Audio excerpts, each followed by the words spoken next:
Welcome to the Cycling Bugs how-to video guides. We're here at Old Street Cafe, Look Mum No Hands, the capital's cycling mecca for the local community. We're here to bring you a series of easy to follow video guides from bike maintenance to basic bike manoeuvres. We're also going to be bringing you some tips on what to do before, during and after your ride. Today we're looking at how to remove a tyre and inner tube and replace the tyre and inner tube. To do this, to start, we're going to remove the dust cap from our valve, like so. Underneath there you'll expose a little nut here that we have to twist. Twist that right the way down and literally just press up.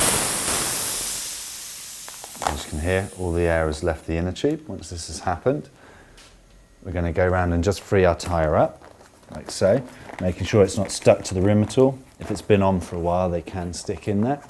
Okay, once this is free, we're going to get our tyre levers, like so. Most sets come with 3, sometimes 2. We're going to peel our tyre back, and we're just going to place underneath the rim of the tyre and allow the tyre lever to pull back through. You'll find that a tyre lever will have a catch on the other end, which will actually designed to go around the spoke so it holds the tyre lever in place. We then move around again, placing our tyre lever underneath the rim and pull down. At this point, you may be able to get away with just sliding your tyre lever around like so, quite easily freeing up the tyre. It doesn't always happen that easily, which is why you'll have that third tyre lever. Okay, from this point, we're going to do it old school style, which is to remove our inner tube. Valve comes out first, inner tube is out. Put this away somewhere where it's not going to get damaged if it's not already punctured. Then for the tyre, we literally lift and peel off. Okay, now again it's just the reverse. So tyre down, we're going to place the middle of our rim here on the edge of the tyre, like so, peel it over. So our tyre is now half on. Looking for our valve hole for the inner tube, which is just here. We're going to get our inner tube. Key point now is that we actually semi-inflate the inner tube. Screw the valve back up so we keep some air caught inside the tube. This will avoid us pinching the inner tube later with the tyre levers. Place the valve down through the hole carefully. Lift your tyre over to start placing it back inside. So with your fingers running around the inside of your tyre, like so. The inner tube is now safely in. What we do now is we lift the valve up. So this makes the inner tube sit inside the top of the tyre. We can then start to put the rim back around, making sure no inner tube's getting caught. Like so. Now, if you're a hardened old school mechanic, you'd be able to do this just with your bare hands.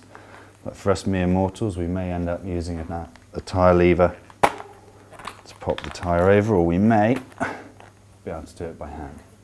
So now we have our tyre seated back on, inner tube inside. Now time to inflate.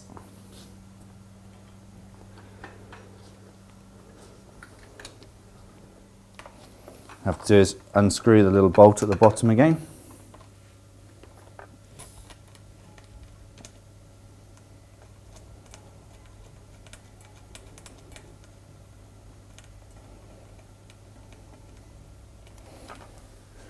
And then we're going to pump the tyre up. Again, don't rush to inflate it, just in case the inner tube is caught anywhere.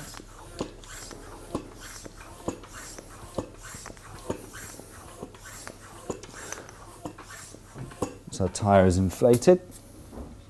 Remove the pump. Seal our valve back down again so no air can escape. Replace the dust cap. And we've successfully removed a tyre and tube. Okay, so what we've just been working with is a Presta valve. There is a different type of valve which I'll show you now. This is the more old-fashioned Schrader valve. Okay, so there's no button to actually press here to deflate it. It's actually inside the core. You'll find on a lot of tyre levers that you actually have a hook end. You can actually bring that into the valve and that will let the air out.